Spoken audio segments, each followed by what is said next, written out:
नमस्ते किसान साथियों, मैं शंकर ठाकुर आप सभी किसान मित्रों का एक बार फिर स्वागत करता हूं आपके अपने YouTube चैनल के फार्मिंग में। किसान साथियों, आज हम सोयाबीन की फसल में जो है खरपतवार नाशक दवाई का स्प्रे कर रहे हैं। तो ये जो सोयाबीन है हमारी, जो कि आज 14 दिनों की हो चुकी है और इसमें खरपतवार का बहुत ज़्यादा अटैक हो रहा है। सभी प्रकार के खरपतवार इसमें उग चुके हैं। तो अब इसमें हमें थोड़ा जल्दी स्प्रे करना पड़ेगा, अन्यथा खरपतवार बड़े हो जाएंगे तो फिर जो है रिजल्ट नहीं मिलेगा। तो किसान भाइयों, कम से कम 14-15 दिनों के बाद में ही स्प्रे कीजिएगा। इससे पहले आप स्प्रे मत कीजिएगा, अन्यथा जो है फसल को ज़्यादा झटका लग सकता है। तो इतनी सावधानी अवश्य रखिए। तो ये जैसे हमारा ट्रैक्टर चल रहा है और ट्रैक्टर चलित पंप से ही हम जो है स्प्रे कर रहे हैं। हमारी सोयाबीन की फसल में जो है चौड़ी पत्ती वाले खरपतवार बहुत ज़्यादा मात्रा में हैं। सबसे ज़्यादा बोखनी खरपतवार है, उसके साथ में दुद्दी है, काचरी वेला है, गाजर घास है और सावा भी है। ये हमने लीज पर लिया हुआ खेत है।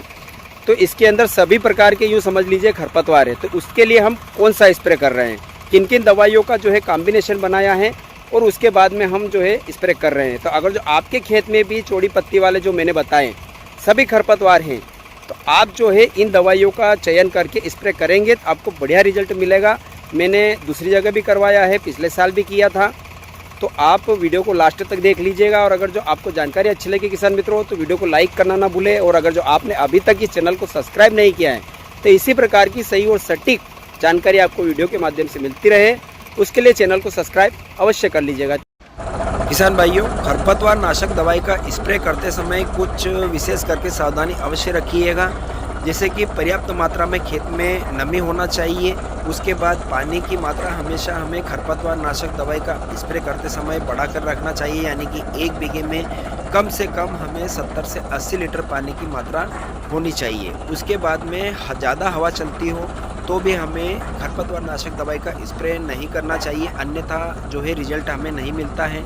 उसके बाद में जो गन चलाता है, जो भी दवाई छिड़कने वाला भाई हो, गन चलाता हो, उसको सही तरीके से गन चलाना आना चाहिए। नहीं तो क्या है कि जहाँ ज़्यादा दवाइयाँ गिर जाती हैं वहाँ फिर जो है पत्ते सूख जाते हैं और कहीं जो है दवाई नहीं गिरते हैं तो खरपतवार वहाँ पर रह जाते हैं। तो इन बातों का विशेष करके ध्यान रखिएगा। दवाई को अच्छी तरह से ड्रम में मिलाइएगा। तो चलिए वीडियो को शुरू करते हैं और आपको बताते हैं। तो किसान साथियों, सभी प्रकार के खरपतवारों को जो है ख़त्म करने के लिए हमने 4 दवाइयों का जो है कॉम्बिनेशन बनाया है। और इस एक टैंक में हमने कितनी दवाइयाँ जो है डाली हैं और कितने एकड़ में जो है हमने इसका स्प्रे किया है, ये जैसे कि आपको स्प्रे मैंने बता दिया है। तो किसान भाइयों, अभी जो है सभी प्रकार को ख़त्म करने के लिए एक दवाई नहीं है, क्योंकि हमें चौड़ी पत्ती के लिए अलग दवाई लेना पड़ेगी, सकड़ी पत्ती के लिए अलग दवाई लेना पड़ेगी, गाजर घास के लिए अलग लेना पड़ेगी, काचरी वेले के, इन सभी के लिए यूँ समझ लीजिए कि 3 से 4 दवाइयों का कॉम्बिनेशन हम बनाएंगे। तभी जाके हम यूँ समझ लीजिए कि सभी प्रकार के खरपतवारों को हमारी फसल से कंट्रोल कर सकते हैं। अन्यथा आप सोचो कि मैं एक दवाई से सभी प्रकार के खरपतवारों को कंट्रोल कर लूँ, तो ऐसा असंभव है किसान भाइयों। तो इसके लिए हमने जो है सबसे पहले मैं आपको बताता हूँ कि ये जो आदामा की विद ब्लॉक आती हैं, जिसके अंदर जो है एमिजा थापर 10% एसएल फॉर्म में हमें जो है देखने को मिलता है। तो ये हमने लिया है सबसे पहले। इसमें के अंदर ये देख लीजिए आप, जैसे कि एमिजा 10% है इसके अंदर, एमिजा थापर। ये सबसे ज़्यादा प्रचलित है किसान भाइयों। इसके बिना किसी भी खरपतवार को कंट्रोल करना असंभव है। इसके साथ में हमने लिया है दानुका कंपनी का ये जो है क्लोबेन, जो हमारी 15 ml की डिब्बी आती हैं। आप किसी भी अन्य कंपनी का भी ले सकते हैं, चाहे तो जैसे डुपॉन्ट की ओरिजिनल आती है उसको भी ले सकते हैं, जो कि ये हमारे बोखने खरपतवार को जो है कंट्रोल करता है। ये विशेष करके किसान भाइयों बोखने खरपतवार के लिए हैं।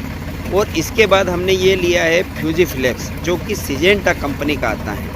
इसके अंदर हमें 2 टेक्निकल जो है देखने को मिलते हैं, फोमेसाफेन 11.1% और इसके अंदर इसके साथ में जो है दूसरा टेक्निकल आता है। और ये दोनों मिलकर किसान भाइयों जो है गाजर घास और काचरी वेले के वेले, इन सभी प्रकार के खरपतवारों को जो है दुद्दी, इन सभी खरपतवार जो कि ये खास करके विशेष करके हमारी सोयाबीन की फसल में रहते हैं, तो इन सबको जो है यह कंट्रोल करता है। और इसी के साथ में हमने ये जैसे एक टाटा का ओलिवर जो खरपतवार नाशक आता है, इसको लिया है। आप चाहे तो जो है धानुका का टर्गा सुपर आता है, उसको भी ले सकते हैं। तो ये लंबी पत्ती के जितने खरपतवार हैं, जैसे कि सावा, चनियावरी, दरोबड़ा और मोथा घास, इन सभी को जो है यह कंट्रोल कर लेता है। तो किसान साथियों, ये 4 दवाइयाँ ली हैं हमने और ये एक टैंक लिया है। तो इसमें कितनी मात्रा ली है किसान भाइयों, ये मैं आपको एक चार्ट दे रहा हूँ। आप चाहे तो इसका स्क्रीनशॉट ले सकते हैं और स्क्रीनशॉट लेकर आप उसके हिसाब से आप उसमें, जैसे मान लीजिए कि जनरेटर चलित पंप से भी आप अगर जो स्प्रे करते हैं तो आप उसका गणित लगाकर उस हिसाब से आप मिलाते रहिए और स्प्रे कर दीजिएगा। और अगर जो ट्रैक्टर चलित पंप से स्प्रे करते हैं तो ये जो स्क्रीन पर चल रहा है उस हिसाब से आप जो है दवाई लेकर आप जो है स्प्रे कर सकते हैं। मैं अगर जो मेरा गणित बताऊं किसान भाइयों, तो मैंने एक टैंक में 1 लीटर जो है अपना जो बीट ब्लॉक है, जो इसके अंदर एमिजा आता है, उसको लिया है। इसी के साथ में 1 क्लोबिन की डिब्बी ली है 15 ml की, और इसके साथ में हमने 800 ग्राम जो ओलिवर, टाटा का जो ओलिवर है उसको मिलाया है, और 800 ग्राम हमने फ्यूजीफ्लेक्स मिलाई है। ये मिलाकर हम इसकी जो है 6 से 6.5 बीघा यानी कि 3 से 3.25 एकड़ में जो है हम स्प्रे कर रहे हैं। और पिछले साल भी हमने इसी प्रकार से जो है मिलाकर स्प्रे किया था। हम अलग अलग खेत में अलग अलग 2-3 तरह के एक्सपेरिमेंट किया है, और सबसे रिजल्ट भी मैंने आपको बताया है कि कौन सा जो है। अब इसका रिजल्ट भी मैं आपको 4 दिनों के बाद में बताऊंगा कि इसका कैसा रिजल्ट मिलेगा वीडियो के माध्यम से।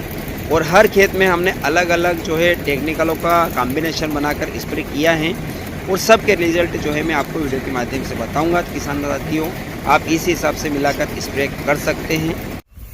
तो किसान साथियों, मेरी जानकारी आपको कैसी लगी वीडियो के माध्यम से ज़रूर बताइएगा। और अगर जो आपके कुछ प्रश्न हैं तो आप बिल्कुल कमेंट के माध्यम से मुझसे पूछ सकते हैं। तो फिर मिलेंगे एक नए वीडियो में नए विषय के साथ में। जय जवान, जय किसान, स्वस्थ रहिए, मस्त रहिए और अपना ख्याल रखिए।